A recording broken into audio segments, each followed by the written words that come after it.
જે દેશનું અર્થતંત્ર કૃષિ પ્રધાન હોય અને મિશ્ર અર્થતંત્રવાળું હોય એ દેશમાં ક્યારે મંદી પણ આવતી નથી અને રોજગારીનો પ્રશ્ન પણ રહેતો નથી. ચિનુભાઈ કાથરોટિયા આપ સૌનું સ્વાગત કરું છું. ગઈકાલના વિડીયોમાં આપણે ચર્ચા કરી હતી અને એના આધારે કહ્યું હતું કે હવે પછીના વિડીયોમાં મિશ્ર અર્થતંત્રની આપણે વાત કરીશું. દેશને અને ગુજરાતને સ્વાવલંબી બનાવવાની વાત કરીશું અને આપણા જાહેર વહીવટ એટલે કે સરકારી વહીવટ આત્મનિર્ભર બને કેવી રીતે બની શકે એની પણ ચર્ચા કરીશું. તો આજે સમગ્ર વિડીયોમાં આ ચર્ચા હશે. સૌથી પહેલી વાત આવે છે કે મિશ્ર અર્થતંત્ર એટલે શું.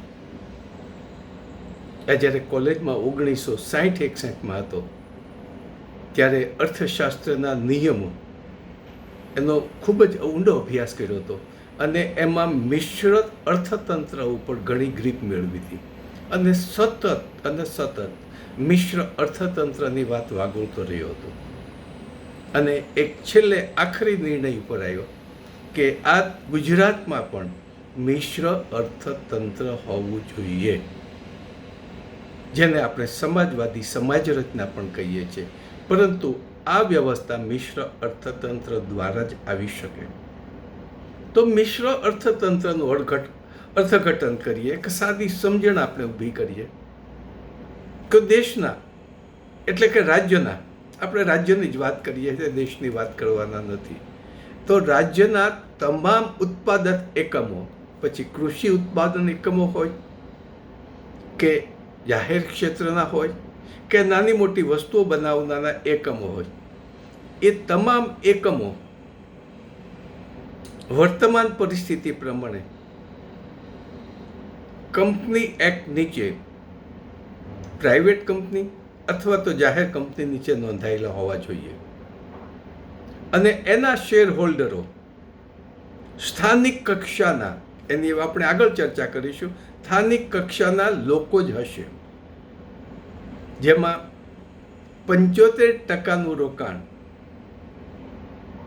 લોકોનું હશે એટલે કે સ્થાનિક લોકો એના શેર હોલ્ડર હશે અને 25% અથવા તો 20% રોકાણ સરકારનું હશે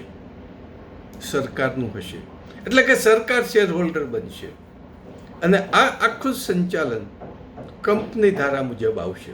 અને ગુજરાતમાં આ કંપની એક્ટમાં થોડાક આપણે ફેરફાર પણ કરવાના વિચારી રહ્યા છીએ. જો આપણી પાસે સત્તા આવે તો આવા ફેરફારો આપણે કરી શકાય. એ કંપનીના ડાયરેક્ટર, મેનેજિંગ ડાયરેક્ટર અને ચેરમેનની જવાબદારી ફિક્સ કરી શકાય અને એના અણઘડ વહીવટને કારણે જો કંપની નિષ્ફળ જાય તો એની સંપૂર્ણ આર્થિક જવાબદારી જે તે હોદ્દેદારો એટલે કે ચેરમેન, ડાયરેક્ટરો, CEO આ ત્રણેયની રહી શકે. પરિણામ એ આવે કે કંપની ક્યારે ફડચામાં જાય નહીં અને ફડચામાં જવાની વાત એ કંપની ધારામાંથી કાઢી નાખવી પડે. જવાબદારી નક્કી કરી હોય એટલે કંપની ફડચા જવામાં પ્રશ્ન રહેતો નથી. તો મિશ્ર અર્થતંત્રમાં આ વ્યવસ્થા તંત્ર હોય અને ગવર્મેન્ટનો જે શેર છે એમાં ગવર્મેન્ટ વતી એક ડાયરેક્ટર આવે અને ડાયરેક્ટરની ભૂમિકામાં એ કંપનીના વહીવટમાં દખલગીરી નહીં કરે, પરંતુ કંપનીનો વહીવટ સ્વચ્છ અને પ્રામાણિક રીતે ચાલે છે એ એમને જોવાનું રહેશે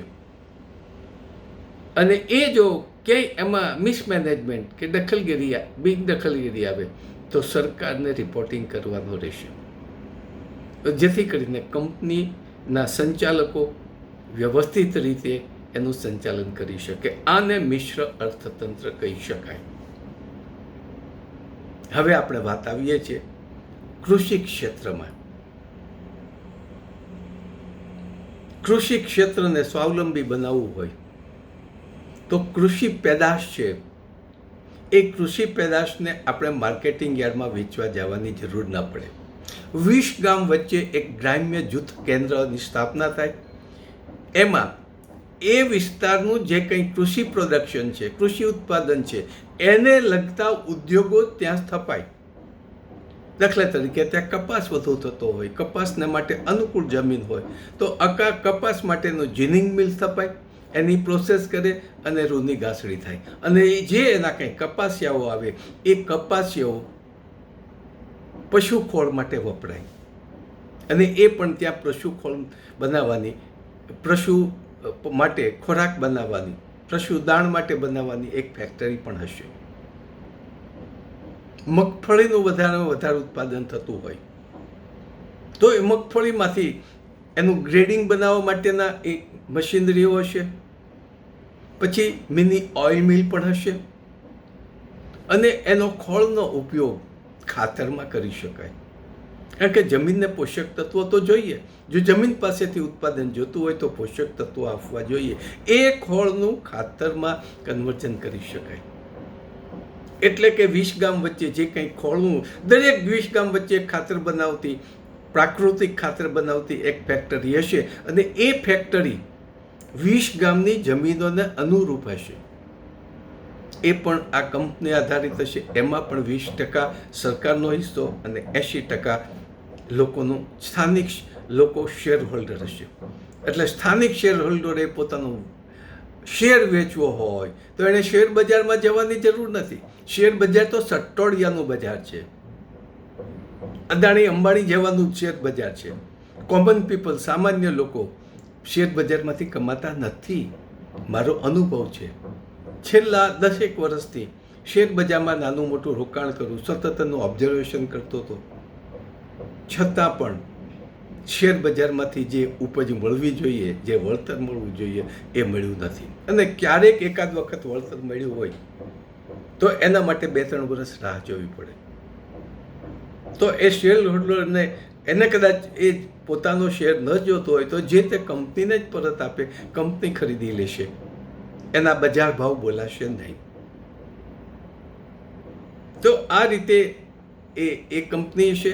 ત્યાં દૂધ ઉત્પાદક કંપની પણ હશે. દૂધ ઉત્પાદક કંપની હશે. 20 ગામ વચ્ચેની એક ડેરી માટેનું દૂધ ઉત્પાદન થતું હશે. અને 20 ગામને અને એ તાલુકા મથકના શહેરને એ દૂધ પૂરું પાડશે. ત્યાં પણ આ જ રીતે લિમિટેડ કંપની હશે. પરંતુ એના શેર હોલ્ડરો છે એ ખેડૂતો નહીં હોય, પશુપાલકો હશે.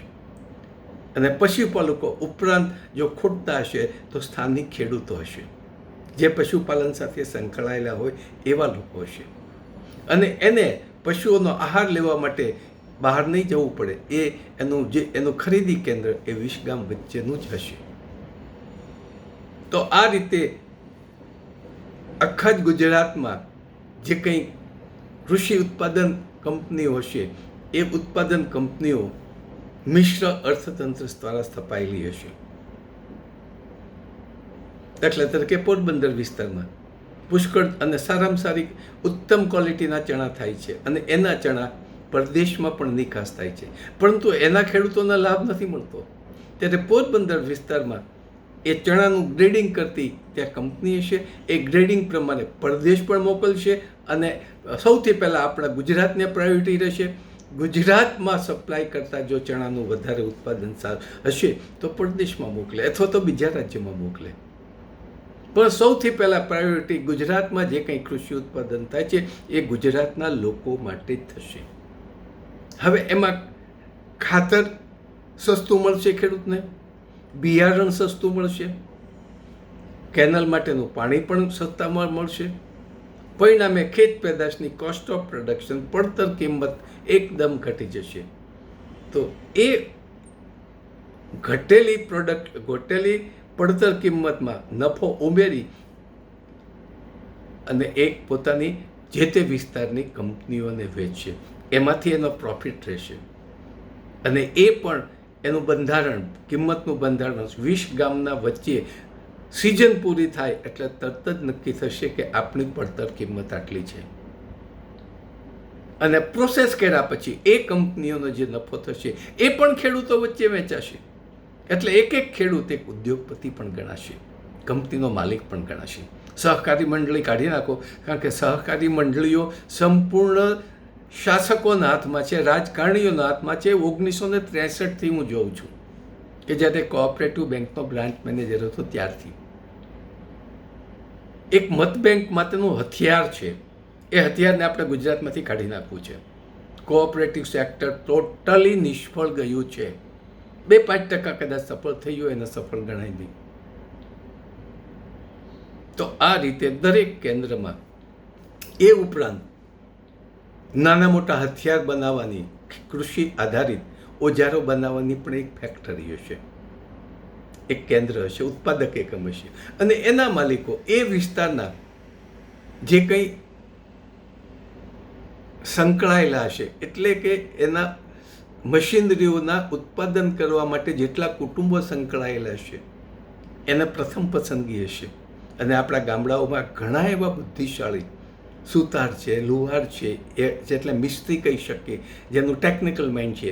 એ ઉપરાંત જે ખેડૂત કમ્યુનિટીમાંથી પણ ઘણા સારા લોકો છે, એને એમાં ઇન્વોલ્વ કરી દઈશું અને સ્થાનિક જરૂરિયાત પ્રમાણે એનું ઉત્પાદન કરીશું. આ બધું કરતાં આપણને વધુ 1 વર્ષ લાગે ડેવલપ કરતાં. તો 1 વર્ષના અંતે જે તે વિસ્તાર સ્વાવલંબી પણ બની જશે, આત્મનિર્ભર પણ બની જશે, અને એક કમાણી કરતું ગામડું, એનું અર્થતંત્ર સદ્ધર પણ બનશે. આ ઉપરાંત શહેરનું વિભાગીકરણ થઈ જશે. દરેક જિલ્લામાં અથવા જિલ્લાની આસપાસના કેન્દ્રોમાં ગુજરાત માટે જે જરૂરિયાતની વસ્તુ છે, હું ને તમે જે જીવન જરૂરિયાતની વસ્તુઓ વાપરીએ છીએ, એ તમામ વસ્તુઓનું ઉત્પાદન ગુજરાતમાં જ થાય, અને એ પણ મિશ્ર અર્થતંત્રને આધારે. એમાં જે તે વિસ્તારના શહેરના લોકો પણ શેર હોલ્ડર હશે, કારણ કે ત્યાં પ્રાયોરિટી શહેરના લોકોને હશે, અને એમાં પણ 20% સરકાર આપશે, એ શેર હોલ્ડર બનશે. સબસિડી ગઈ. અત્યારની અર્થવ્યવસ્થામાં છે કે સરકાર 80% જેવી ઉદ્યોગને સબસિડી આપે છે, 70% સબસિડી આપે છે, અને સબસિડી એ ભ્રષ્ટાચારનું મોટું માધ્યમ છે. જો 70% સરકાર સબસિડી આપતી હોય તો સરકાર, એનો ફાયદો સરકારને શું થાય છે? કાંઈ ન થાય. સરકાર માત્ર એમ કહે છે કે અમે ઉદ્યોગોની સ્થાપના માટે મદદ કરીએ છીએ. અરે ભાઈ, એના માટે મદદ કરો તો તમે જ આખા ઉદ્યોગો સ્થાપો, તો સરકારને તો ફાયદો થાય. આ તો જે સબસિડી આપે છે, લોકોના ટેક્સમાંથી આપે છે, લોકોને ભારણ રૂપે થાય છે, અને એ સબસિડીમાંથી અમલદારો, અધિકારીઓ અને શાસકો અબજોપતિ બની ગયા છે. અને જેને સબસિડી આપે છે એણે મફતમાં પોતાના ઉદ્યોગો સ્થાપ્યા છે, અને ઉદ્યોગપતિઓ આજે અબજોપતિ બની ગયા છે. દાખલા તરીકે અદાણી, અંબાણી, જેટલી હોય મોટા ઉદ્યોગો છે, એને સરકારે મફતના ભાવમાં ગૌશાળાની, ગૌચરની જમીનો આપી, સબસિડી આપી. વિન્ડ મિલ છે, 80% સબસિડી આપતા, અને 20% તો એ ઉદ્યોગપતિઓ બેલેન્સ એડજસ્ટમેન્ટ કરી અને એકાઉન્ટિંગ ડેટા એડજસ્ટ કરી અને બેંકો પાસેથી લોન લઈ લે. એટલે વગર પૈસા ઉદ્યોગપતિ પોતાનો ઉદ્યોગ સ્થાપી દેતા. તો એને બદલે જો મિશ્ર અર્થતંત્ર આધારિત જો બધા ઉદ્યોગો રહેશે તો ઉદ્યોગપતિઓની મોનોપોલી પણ જતી રહેશે. આખું જ અર્થતંત્રનું વહેંચણી થઈ જશે, ડિસ્ટ્રીબ્યુશન થઈ જશે, ડિસેન્ટ્રલાઇઝેશન થઈ જશે. પરિણામ એ આવશે કે શહેર ઉપરનું ભારણ ઘટી જશે. જે શહેર તરફ ગામડાના યુવાનો દોટ મૂકે છે એ નહીં મૂકે, કારણ કે ગામડામાં એને શહેર જેટલી વ્યવસ્થા મળશે. 20 ગામના કેન્દ્ર વચ્ચે એને મેડિકલ સારવાર મળશે, હાઈસ્કૂલ મળશે, મોલ મળશે, અદ્યતન સગવડતાઓ મળશે, અને દરેક ગામડે વાઈફાઈની સગવડતાઓ અદ્યતન હશે, અને ગામડાઓ પણ અદ્યતન બની જાય. 1 કે 2 વર્ષમાં ગામડાઓ પણ અદ્યતન બની જાય. તો ગામડાના યુવાનો અને યુવતીઓએ શહેરમાં જવાની જરૂર નહીં પડે. તો આ રીતે મિશ્ર અર્થતંત્રથી જો ગુજરાતમાં જેટલી જીવન જરૂરિયાતની વસ્તુ છે, યાંત્રિક વસ્તુઓ છે, સ્કૂટર છે, ટ્રેક્ટર છે, ઇવન મોટર કાર છે, પછી ટીવી તો બધા આવી જ જાય, એમાં કન્ઝ્યુમર્સ આઇટમ આવી જાય, તમામ કન્ઝ્યુમર્સ આઇટમ એ જો ગુજરાતમાં જ બને અને એની અંદર ગુજરાતના યુવાનોને પ્રાયોરિટી મળે, હા બાકીના સ્ટેટના તો આપણે લઈશું, બીજા રાજ્યોના, કારણ કે આપણે એકલા ગુજરાતીઓ પહોંચી ન શકીએ, તો એવા લોકોને પણ આમાં પણ પહેલો પ્રાયોરિટી ગુજરાતના રહેતા અને ગુજરાતીઓની રહેશે. ગુજરાતમાં કાયમી રીતે જે વસ્યા છે એ ગુજરાતી જ બની ગયા છે, ભલે પછી મધ્યપ્રદેશના હોય કે બિહારના હોય, એ ગુજરાતી બની ગયા છે, તો એ લોકોને પ્રાયોરિટી મળશે. અને આ રીતે જો આપણા અર્થતંત્રનો વિકાસ થાય તો ગુજરાતમાં કોઈ પણ બેરોજગાર નહીં રહે, આપોઆપ અનામત નીકળી જશે. અને સરકારી નોકરીમાં જે એની તરફ રસ છે એ ઘટી જશે, કારણ કે દરેક નોકરીઓ સરકારી ધોરણે મળશે, દરેક સિક્યોરિટી, સલામતી, પેન્શનના કાયદાઓ, પેન્શનના નિયમો સરકારી ધોરણે જ રહેશે, અને દરેક કર્મચારીઓ કંપનીના હશે. અને જે કંઈ ઉત્પાદન થશે એ ઉત્પાદનની વહેંચણી, એનું વેચાણ હોલસેલ વેપારીઓને નહીં જાય, સરકાર પોતાનો ડેપો હશે અને દરેક રિટેલ વેપારીઓ, શહેરના હોય, તાલુકા કક્ષાના હોય કે ગામડાના હોય, એને એક જ સરખી પેકિંગમાં એમઆરપીમાં એને કમિશન મળે, એમઆરપીથી વેચાણ કરવા માટે વસ્તુઓ મળશે. એટલે નાના રિટેલર્સ, કરિયાણાના વેપારી છે, એવા વેપારીઓની ખૂબ સગવડતા સચવાઈ જશે, ઉધારી બંધ થઈ જશે, અને રિટેલમાં પણ એને પૂરતું કમિશન મળશે, તો અત્યારે જે કમાય છે એની કરતાં એને વધુ કમાશે. બાકી અત્યારના મોલના અર્થતંત્રની અંદર નાના વેપારીઓના વેપાર તૂટી ગયા છે, ભાંગી ગયા છે. મોટા જે મોલ આવે છે એની ખરીદી બહુ મોટી હોય છે, ઉત્પાદકો પાસેથી ઓછા નફાથી, એટલે કે નજીવી કિંમતમાંથી ઓછામાં ઓછી ભાવથી એના વસ્તુ મળે છે, એટલે લોકોને સસ્તી કિંમતે આપે છે, અને લોકો દોડે છે એટલા માટે એને સસ્તું પડે છે. પણ જ્યારે આ ઓર્ગેનાઇઝેશન આવશે ત્યારે મોલને આપણે ના નહીં પાડવી પડે, પણ મોલ કરતાં પણ આપણે સસ્તી કિંમતે આપણો નાનો વેપારી વેચી શકશે, ગામડાનો વેપારી પણ વેચી શકશે. અને આ પરિસ્થિતિ આવે તો ગુજરાત સ્વાવલંબી બને, આર્થિક સદ્ધર પણ બને, ખેડૂત ઉદ્યોગપતિ પણ બને. અને આ બધાની અસર શું થશે કે 20% જો સરકારને બધા જ વેપારમાંથી મળતા હોય તો સરકારે ટેક્સ નાખવાની જરૂર નહીં પડે, કોઈ પણ ટેક્સ નહીં હોય સરકારી. એને બદલે આ બધા નફામાંથી આપણું સેક્રેટરીએટ અને જાહેર વહીવટ ચાલશે, અને એમાંથી જે પૈસા વચ્ચે એ પાછા લોકો માટે, સુવિધાઓ માટે વપરાશે. સરકારને ટેક્સ નાખવાનું ઘટી જશે, પડતર કિંમત, દરેક વસ્તુની કિંમત ઘટશે, મોંઘવારી પણ ઘટશે, પગાર ધોરણો પણ ઘટશે. અને પગાર ધોરણો ઘટશે એટલે લોકો ઉપરના ટેક્સના બર્ડન નીકળી જશે.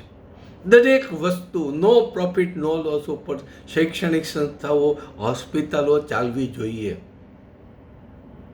એની સામે લોકોની આવક પણ વધારે હશે, એની બચત પણ હશે, કારણ કે મોંઘવારી ઓછી થશે, વસ્તુઓના કિંમત ઓછી હશે, આખા અર્થતંત્રની આખું તાસીર બદલી જશે, અને ગુજરાતના લોકોને જીવવાની મજા આવશે.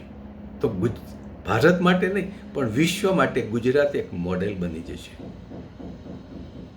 તો આ આપણા મિશ્ર અર્થતંત્રનો સિદ્ધાંત આવ્યો છે, અને મિશ્ર અર્થતંત્રના સિદ્ધાંત અને કૃષિ પ્રધાન દેશ હશે એ ચોક્કસપણે હું કહી શકું કે એ દેશમાં ક્યારે મંદી આવશે નહીં. અને આપણે જે આ રીતે જો ઉત્પાદન કરશું તો ચીન સામે આપણે હરીફાઈ કરીશું, ચીન કરતાં પણ સસ્તી કિંમતે આપણે ગુજરાતના લોકોને વસ્તુઓ આપીશું. તો આના માટે એક જ વિકલ્પ છે, આપણે ગુજરાતમાં પરિવર્તન લાવવું છે મિત્રો, રાજકીય પરિવર્તન લાવવું છે. આ ભ્રષ્ટાચારી વહીવટી તંત્રને ભગાડવો છે.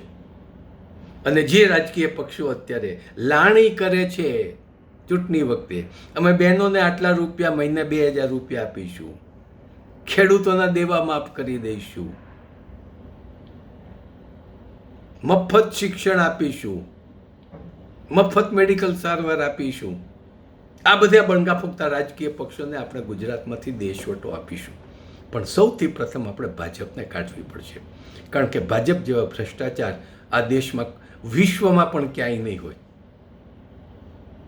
અને ભાજપે તો ભગવાનને પણ છોડ્યા નથી, અંબાજી માતાના ટ્રસ્ટને પણ છોડ્યું નથી, ત્યાં પણ મોટો ભ્રષ્ટાચાર કર્યો છે. દ્વારકામાં તો હશે જ, કારણ કે ત્યાં અંબાણી જૂથ જ છે પાછું. તો જ્યાં જ્યાં ટ્રસ્ટોમાં સરકારનો વહીવટ છે ત્યાં મોટા ભ્રષ્ટાચાર થાય છે. અને દેશમાં ભ્રષ્ટાચારને કારણે આજે દેશનું અર્થતંત્ર ખાડે ગયું છે. એમાંથી ગુજરાતને બચાવવું છે. અને વારંવાર કહું છું કે ગુજરાતના 4 લાખ કરોડથી વધુ દેવા છે એ ભ્રષ્ટાચારીઓ પાસેથી વસૂલ કરવા છે અને એ દેવાઓ આપણે ચૂકવી દેવા છે. કારણ કે દેવાઓ આ સરકારે ઊભા કર્યા છે. અને ગઈકાલે મેં તમને ઘણા આંકડા આપ્યા. તો મિત્રો, આ છે આપણા મિશ્ર અર્થતંત્ર અને કૃષિ અર્થતંત્રનો સિદ્ધાંત. આભાર. આ વિડીયોને બને ત્યાં સુધી દરેક લોકો સુધી પહોંચાડો. અને અમારી અપીલ છે કે નવરાત્રિથી અમે સંગઠનના સભ્યો બનાવવાની શરૂઆત કરીશું. ઘણા મિત્રોના ફોન આવે છે જવાબદારી લેવા માટેનો, આનંદ પણ થાય છે અને ઉત્સાહ પણ અમને રહે છે કે સામેથી મિત્રો આવે છે કે અમે જવાબદારી લેવા તૈયાર છીએ. આવા વધુમાં વધુ ફોન આવે એનું નોટડાઉન પણ કરીએ છીએ, નોંધ પણ કરીએ છીએ. અને અમારી સાથે સામેલ થાવ. પાર્ટીનું નામ છે ગુજરાત કિસાન મજદૂર લોક શાસન પાર્ટી. ટૂંકું નામ છે ગુજરાત કિમલો. આભાર. જય હિન્દ, જય જય ગુજરાત, સ્વાવલંબી ગુજરાત.